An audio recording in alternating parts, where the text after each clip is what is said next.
அனைவருக்கும் வணக்கம். தேர்தல் களம் சூடு பிடிச்சிட்டு இருக்கு. திமுக அதிமுகவில் கூட்டணி குறித்த பேச்சுவார்த்தைகள் தொடர்ந்து போயிட்டு இருக்கு. இந்த நேரத்துல தமிழக வெற்றி கழகத்தினுடைய தலைவர் விஜய்க்கு சிபிஐ ஒரு சம்மன் அனுப்பிச்சிருக்கு. ஏற்கனவே அவர் 2 முறை இதே கரூர் சம்பவம் சம்பந்தமாக 2 நாட்கள் டெல்லிக்கு அழைக்கப்பட்டு விசாரிக்கப்பட்டார். அப்ப தாவேகா சார்பா ஆதவ அர்ஜுன் என்ன சொன்னாருன்னா, விஜயை அவங்க ஒரு சாட்சியா கருதி தான் இதுல சேர்த்திருக்காங்க. அது சம்பந்தமா தான் கூப்பிட்டு விசாரிச்சாங்க. இது ஒன்றும் பெரிய இது இல்லை. விஜயோடைய ரசிகர்கள் எங்க வீட்லயும் இருக்காங்கன்னு சிபிஐ அதிகாரிகள்லாம் ரொம்ப சந்தோஷப்பட்டு சொன்னாங்கன்னு அவர் சொல்லிட்டு இருந்தார். இந்த நிலையில திடீர்னு மறுபடியும் சம்மன் வருது. அந்த சம்மன் முதல் நாள் வழங்கப்படுது, மறுநாள் ஆஜராகணும்னு சொல்றாங்க. அது முடியாதுன்னு விஜய் சொல்லி 10 நாள் டைம் கேட்கிறாரு. அவங்க 10 நாள்லாம் கொடுக்க முடியாது, நீங்க 15ஆம் தேதி ஆஜராகணும்னு சொல்லிட்டாங்க.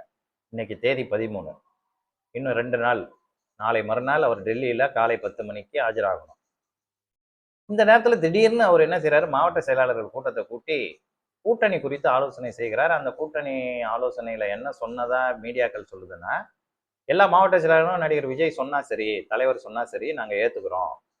எந்த கூட்டணியா இருந்தாலும் பரவாயில்ல, எவ்வளவு இடங்கள், என்னென்ன பொறுப்புகள் என்பதெல்லாம் அவரே முடிவு பண்ணட்டும், நாங்க தலைவருக்காக உழைப்போம், ஒத்து உழைப்போம் என்று அவருக்கு சொல்லிட்டாங்க. ஏகமனதா தீர்மானம் நிறைவேற்றப்பட்டு விட்டதா தகவல்லாம் சொல்லுது. இப்ப பாரதிய ஜனதா என்னென்ன அடிப்படையில விஜய்கிட்ட பேசிட்டு இருக்கு.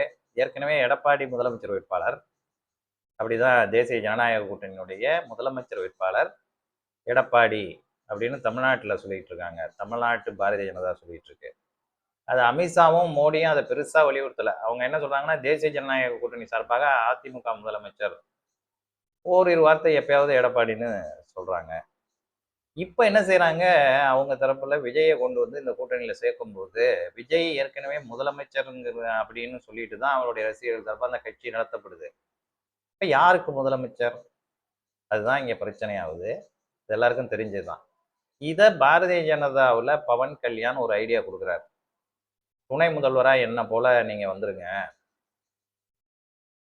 அது 5 வருஷம் இருக்கு ஆட்சி, அதுக்குள்ள நீங்க உங்க கட்சியை வளர்த்தலாம், உங்களுக்கு தேவையான எம்எல்ஏக்கள்ல கூடுதலா வாங்கிக்கிங்க, அப்போ நீங்க எதிர்கட்சியாகவும் வந்துடலாம், அப்படி எதிர்கட்சியா வரலன்னா துணை முதல்வர் வாங்கிட்டு அதிலே நீங்க பயணிக்கலாம் அப்படின்னு சொல்லியிருக்காரு.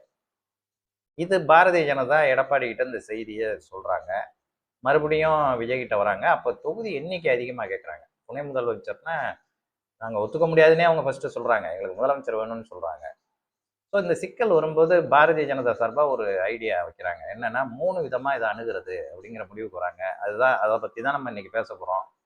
ஒண்ணு, முதலமைச்சர் பதவியோடைய ஆண்டு காலத்தை 2ஆ பிரிக்கிறது.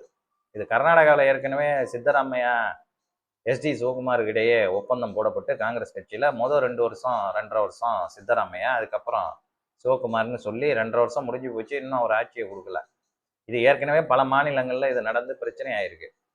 ஸோ இப்போ என்ன சொல்றாங்கன்னா, முதல் 2.5 வருஷம் யாராவது ஒருத்தவங்க முதலமைச்சர், அதுக்கப்புறம் அடுத்த 2.5 வருஷம் இன்னொருத்தர் முதலமைச்சர். இது ஒண்ணு. 2வது,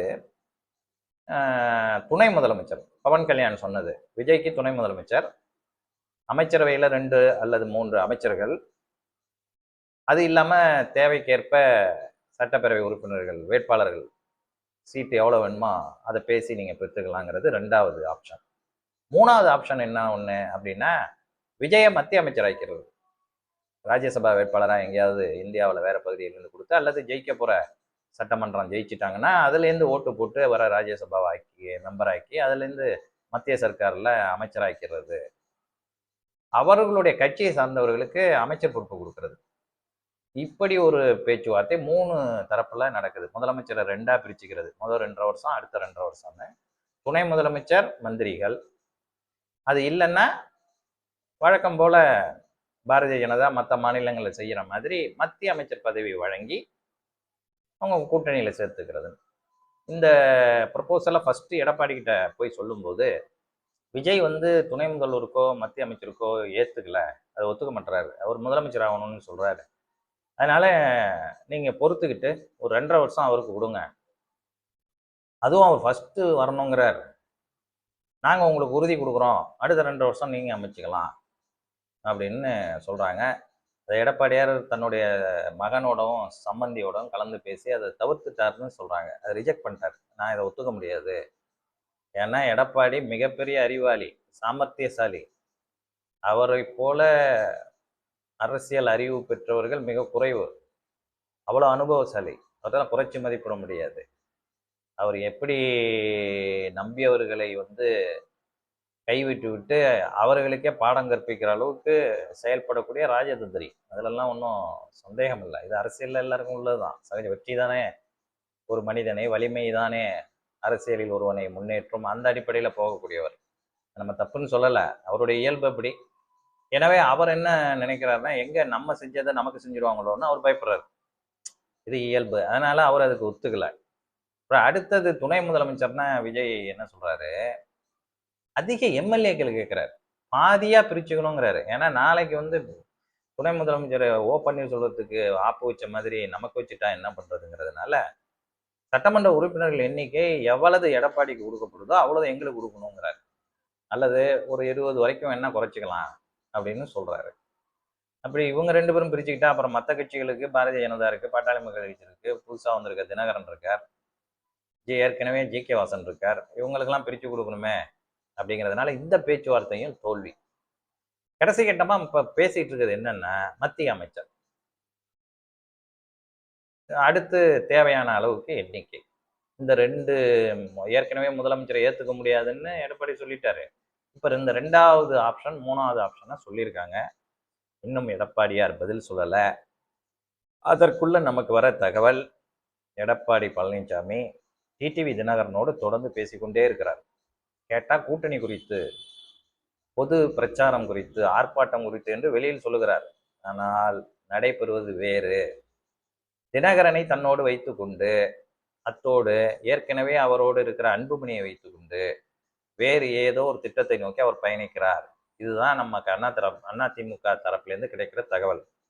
நம்ம முகநூலில் எழுதிட்டு இருக்கும்போது நம்ம அடிக்கடி சொல்லுவோம், எடப்பாடி அவ்வளோ எளிதாக எடை போட முடியாதுன்னு. ஒருவேளை அந்த கட்டத்துக்கு எடப்பாடி வந்து விட்டாரா, பாரதிய ஜனதா சொல்வதை கேட்க மாட்டாரா, இதெல்லாம் 2 ஒரு நாளில் தெரிஞ்சிடும். மீண்டும் சந்திப்போம்.